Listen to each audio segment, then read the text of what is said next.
আসসালামু আলাইকুম। Hello guys, কেমন আছেন? আবারও নিয়ে চলে আসলাম সেই লাউ পাতার রেসিপি। এই তরকারিটা হলে আমাদের বাসায় সবাই তৃপ্তি সহকারে ভাত খেয়ে নেয়। দেখতে থাকুন। আমি তরকারিটা রান্না করার জন্য আগে কিছু পেঁয়াজ মরিচ ছিলে রাখছিলাম, পরে ওটাকে বেটে নিয়েছি। তারপরে কিছু পেঁয়াজ কেটে রাখছিলাম, ওটাকে ভেজে নিয়েছি। এক কথায় পেঁয়াজটাকে ফোড়ন করছি, ওটাকে উঠিয়ে পরে কড়াইতে আবার মাছ দিয়ে দিলাম। মাছটাকে খুব ভালো করে এপিট ওপিট ভেজে নেব। ভাজা হয়ে গেলে তারপর এটার ভিতরে কিছু কাঁচামরিচ বেটে রাখা মশলাগুলো দিয়ে ভালো করে কষিয়ে নিব। কষানোর জন্য কিছু পরিমাণ লবণ হলুদ দিয়ে এটাকে নেড়ে চেড়ে ভালো করে কষিয়ে নেব।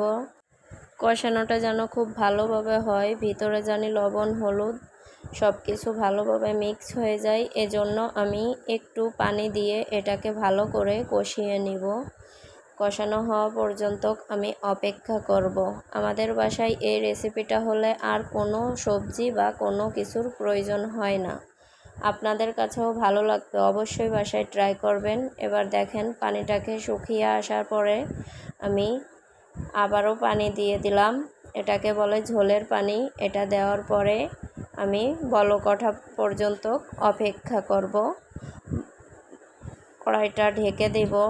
ঢাকনাটা উঠানোর পরে দেখতেই পারতেছেন তরকারিটার কালার।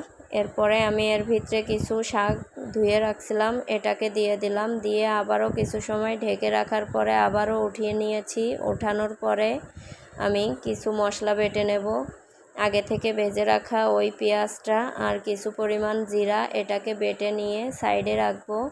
রাখার পর আমার তরকারিটার যখন ঝোল শুকিয়ে আসবে তখন আমি এর ভিতরে মশলাটাকে দিয়ে ভালো করে নেড়ে চেড়ে আবারও 2 থেকে 3 মিনিট জাল করে নিব, যাতে কাঁচা গন্ধটা না থাকে। ভালো একটা ঘ্রাণ আসা পর্যন্ত অপেক্ষা করব।